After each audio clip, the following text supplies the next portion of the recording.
Did you know that some of the smallest countries on Earth, countries you could literally drive across in a few hours, have made it to the World Cup 2026?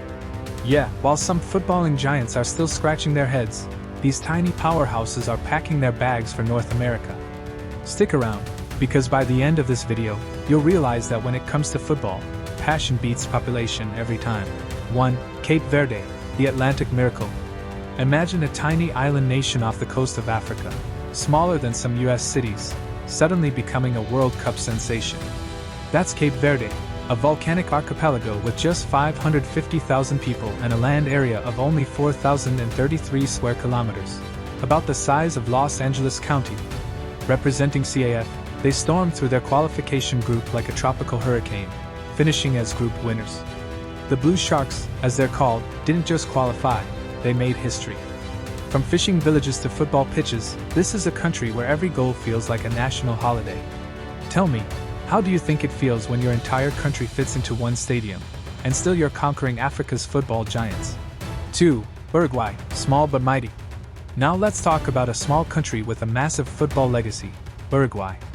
With just 3.5 million people and 176,215 square kilometers of land, it's one of the smallest nations in South America, but also one of football's original kings.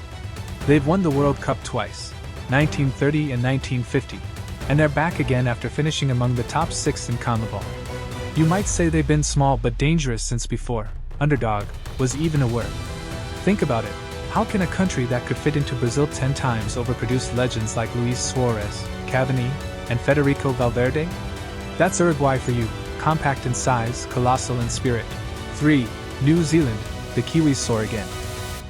New Zealand, land of the All Blacks, stunning landscapes, and yes, footballers who refuse to give up.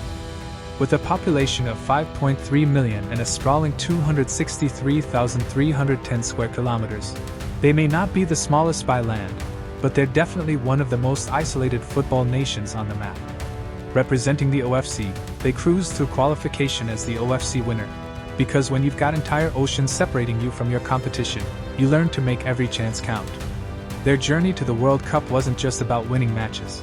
It was about proving that the heart of a Kiwi beats louder than distance itself. 4.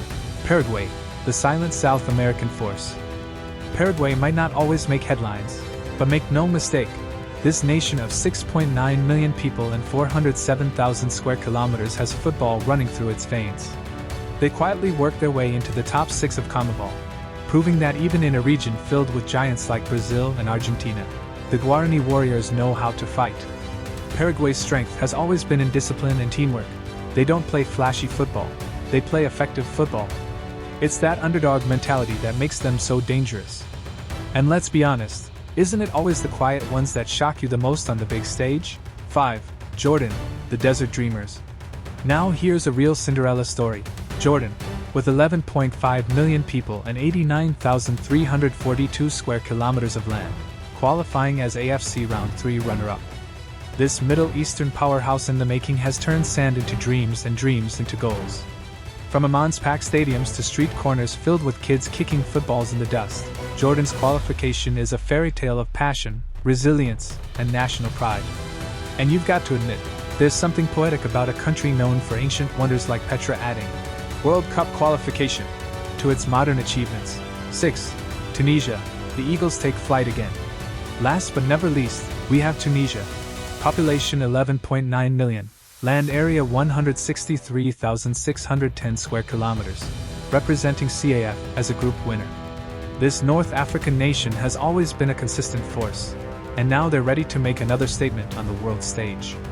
Known for their fierce defense and technical brilliance, the Eagles of Carthage are proof that you don't need size when you've got skill, heart, and tactical genius. Seriously, if football had a degree in strategy, Tunisia would graduate top of the class. So there you have it, 6 nations, small in size but giant in spirit, ready to shock the world in World Cup 2026. Now here's the question for you. Which of these underdogs do you think will go the farthest in the tournament? Will it be Cape Verde's fairy tale, Uruguay's legacy, or Jordan's desert dream? Drop your prediction in the comments, and don't forget to like, subscribe, and hit that bell icon so you don't miss our next deep dive into the wild world of football stories that inspire the planet.